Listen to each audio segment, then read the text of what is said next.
Hey, what's up, Kansas City? Come see me, Jay Mohr's, at the Midland Theater, July 7th. Tickets go on sale May 18th.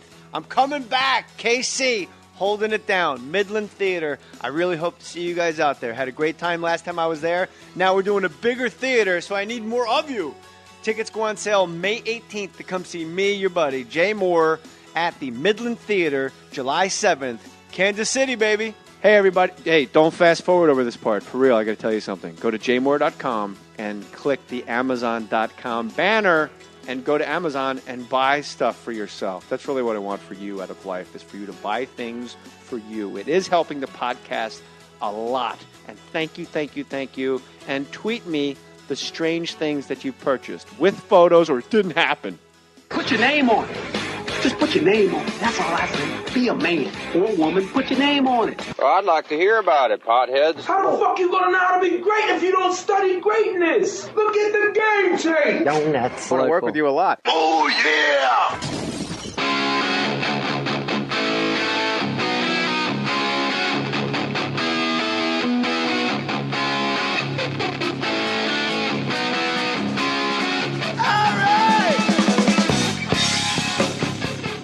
Hey, everybody. Welcome to Mohr Stories, Fake Mustache Studios. Oh, my God. I'm so happy to see my motherfucking homeboy, Ralphie May, in the house. How are you, sir? I'm good. I got pregnant. And Billy Wayne Davis over there, he's off mic, so I'll just repeat everything you say if you chime in. But Billy Wayne Davis also devastating on the mic. Very funny. Ralphie, you and I have been doing this podcast dance for a long time, so I'm super glad you're here because I consider you... Look, everyone that sits where you're sitting, I'm a fan of theirs because people on Twitter will be like, you wash everybody's balls. It's like, because I think they're fucking great.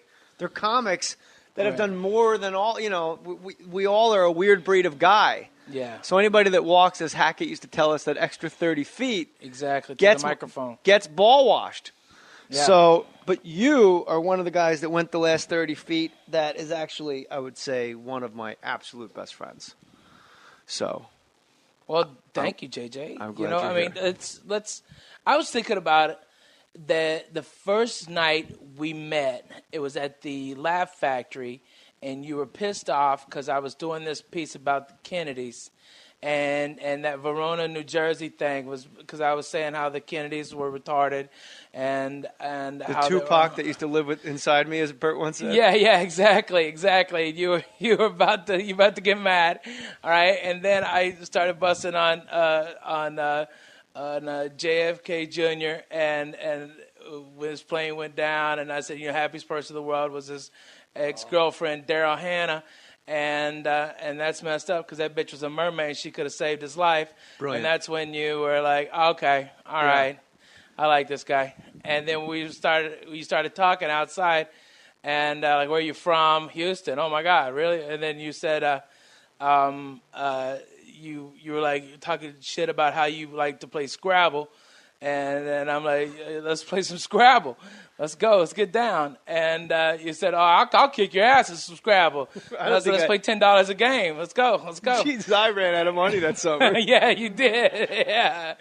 Ralphie and me would get so high in his kitchen on Gardner here in Hollywood, and we would play Scrabble. There's lots of help yourself, man. Just do your thing, bro. That's cool. And Ralphie and I would get so high that we would obsess. You really taught me how to play Scrabble by, you would always like piggyback my words. Like if I put a word, your word would lay on top of my word like they were fucking. Yeah, right. But then I will say this. You would look up 2-letter words.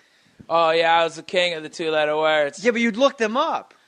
Oh, yeah. In front of me. And I was so stoned, I didn't realize he's looking up words. and I was like, oh, it's not? And you're like, no. And I'm like, oh, that's fun. But OI is? Oh, okay, cool. Yeah. And you put OI on top of like a triple letter with an X on the other side. I'd be like, man, he's really good. I should learn how to do what he does. Like when he looks up words, I haven't figured that out yet. No, but in all fairness, Ralphie is way better at reading Scrabble. That's straight. And did you answer my friends with words thing?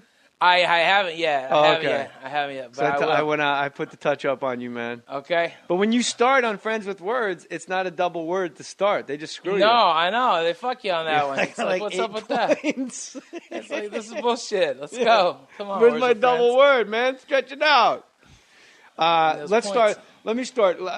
Since you and I have spoken, you had to put your dog down. Yeah. And I don't want to get bananas, but he was a Hall of Famer. Pimp. Yes. He wasn't Pimp a was pimp, but his name was Pimp. Pimp, and on his collar it said, "That bitch better have my money." Yeah. And he was a legend. He was a legend. He was named because we lived off Sunset at Gardner, and there was pimps all around, and hookers. There was a famous hooker stroll, and we thought it'd be hilarious if we were out there yelling "pimp, pimp, pimp," all right, and watching black guys turn their heads. Okay, it was funny. And, What's up, baby? Hey, who's that player? All right, and he was, oh man, your dog Shirley taught him how to stay out of the road, okay? Shirley was well-trained. I mean, she was a big military girl. I mean, that big old Roddy.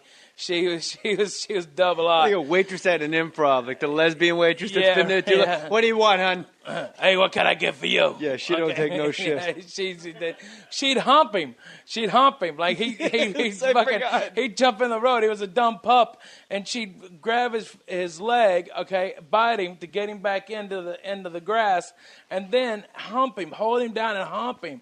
All right, and it was like, God damn it, Shirley, let him go. Jesus Christ, give him a break.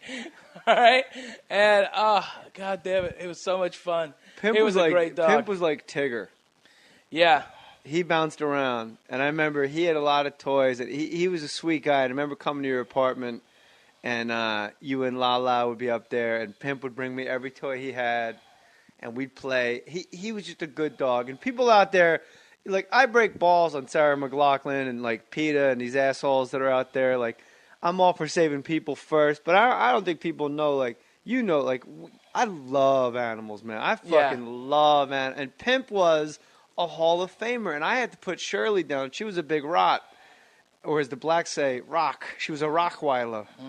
Yo, you got that Rockweiler. Yeah, right. That's what the brothers say. And that's straight up. That's not racist, because that's what they fucking say, so relax. Exactly. Billy Wayne's over there writing a letter. Anyway. Give him a lava flow. Tell him to be quiet. So she was a Rottweiler, and I had to put her down, and she was a Hall of Famer. And some of you listening out there, you have dogs that are like, everyone goes like, oh, you go to work and say, it's the same thing with grandparents. Like, your grandparents die, or one of them dies, and you tell someone at your job at fucking Napa Auto Parts, like, man, my grandfather died. And they're like, hey, that sucks. You're like, no, man, my fucking grandfather. Like, you cannot convey to them that was your hero who taught you. Like, Jeff Ross and his grandfather had a relationship similar to, like, me and my grandfather. And it's like, I'm not comparing animals to dogs, but when you put your dog down, when you have, like, a 12-year Hall of Fame run, like Shirley and Pimp, that was like Merlin Olsen, Deacon Jones. That was the bookends of the Fierce Enforcer, man. Those motherfuckers were Hall of Famers. And when you put a dog like that down, people are like, hey, that sucks. You're like, man, you don't even fucking know how much that shit sucks. Man, I remember coming to your house, and you said, hey, ask Shirley where the kitties are. All right? And I go, Shirley, where are the kitties? And she goes, come here. All right? And it was like, come here. Like taking me to where the kitties were.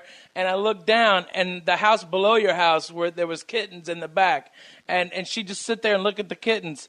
All right? And she's drooling. like, oh, I'll kill them. I don't think I'll kill them. Yeah. I don't know what to do. I'll kill them. All right? But it was like, she was so smart, man. I mean, do you remember that big ex-con Mexican that we beat up at the Laugh Factory because he kicked Shirley? Yeah, we never told that story in the podcast either. Oh man, that's a great one. Ex-con. Yeah, a con. Fucking straight Oh my up, God! Yeah, he'd capital been out on jail for like, I think they said 3 days. He or sounded something. like the Nick Cage on Con Air to get to the Laugh Factory. Oh man, no shit, man. It was him, John Malkovich, Steve Buscemi, Dave Chappelle, and fucking Nick Cage on Con Air. Ralph, I used to bring this dog everywhere, and Pimp was a dog. Like, there's some dogs you go, man, all I want is a dog where I sit at a restaurant, it'll sit outside and wait for me. Like, these are the kind of dogs we're talking about. Hall of Famers. Right.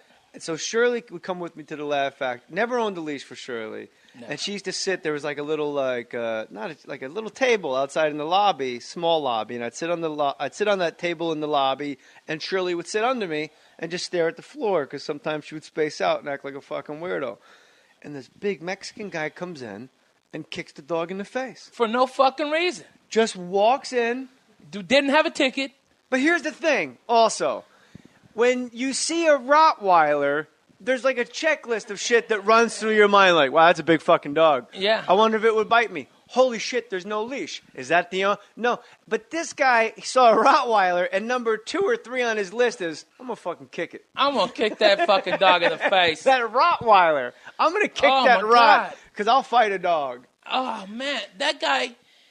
We whipped his fucking ass, For 40 minutes. For 40 minutes, we beat his ass. The guy, all right, here's the whole thing. He kicks the dog in the face, and I go nuts. And I was 170 soaking wet then. I was a fucking skinny drunk. And I get up in the guy's face like, what the fuck's your problem? And oddly, his friends, there was 2 dudes and a chick with him going, no, we're sorry, we're leaving right now. Like, they're yoking this guy out. Right. We didn't know at the time. It's because he had fucking 2 strikes, and he was high on PCP. Right. They're pulling him out. And then as they're leaving, I see someone's neck tattoo, and it just is an obvious gang tattoo. Yeah. So there are now like 3/4 on the sidewalk. And I go, fuck you and fuck your set. Which, for those of you in the flyover states, means gang.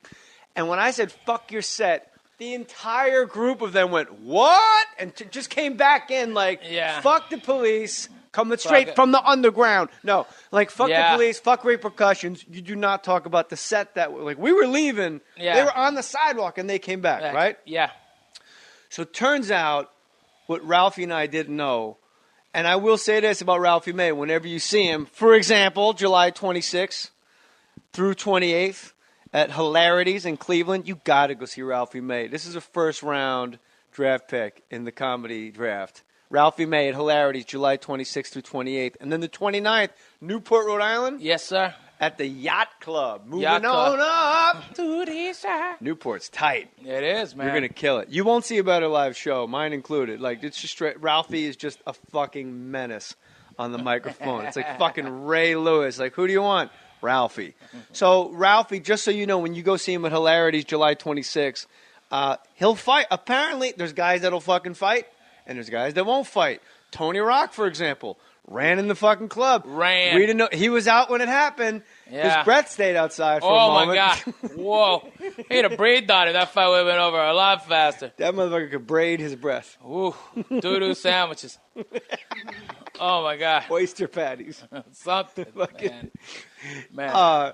So he ran in the club. He didn't want any piece of it. But I only mentioned it because his whole act was like, yeah, Brooklyn don't play, son. Apparently Brooklyn don't play. No. Because that motherfucker was nowhere to be seen. So it's me and Ralphie and poor Jamie Masadas throwing like tiny Israeli punches. He threw a punch that his wrist was bent. And he broke his wrist, remember? Yeah. He hit that big Mexican's head. On the top of a Mexican tattoo head. Oh, my God. With HH for Harbor Heights Mexican Mafia was the gang. That was the set. I didn't know it at the time, but I knew it after the cops came. And you'd think when Jamie hit the guy, he went, buddy. Buddy,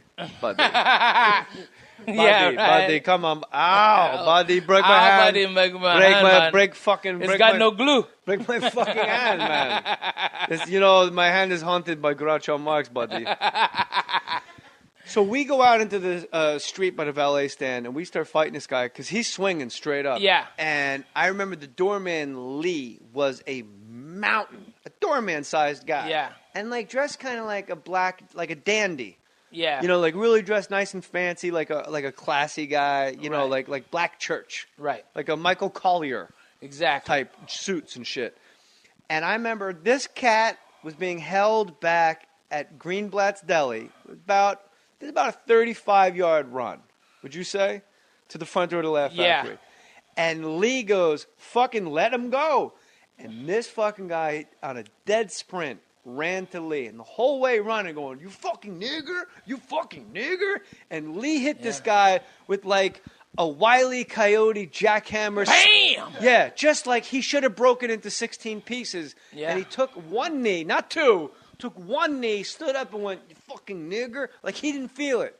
And then it was then that we realized he's on PCP. And it turned from fun to, oh my God, if we don't, we got to beat him down. Or he's going to kill us. Yeah. All of us. We have to keep punching or we will be killed. I kicked him so hard in his head that it hurt my foot for days. I kicked him so hard. I did. I kicked him like repeatedly in his head, and it hurt my foot. I mean, his head was that hard. It hurt my foot. He was hard-headed. It was a hard-headed bastard, man. I mean, that Mexican was no. If you don't study greatness, look at the game tape. Donuts. I want to work with you a lot. Oh, yeah!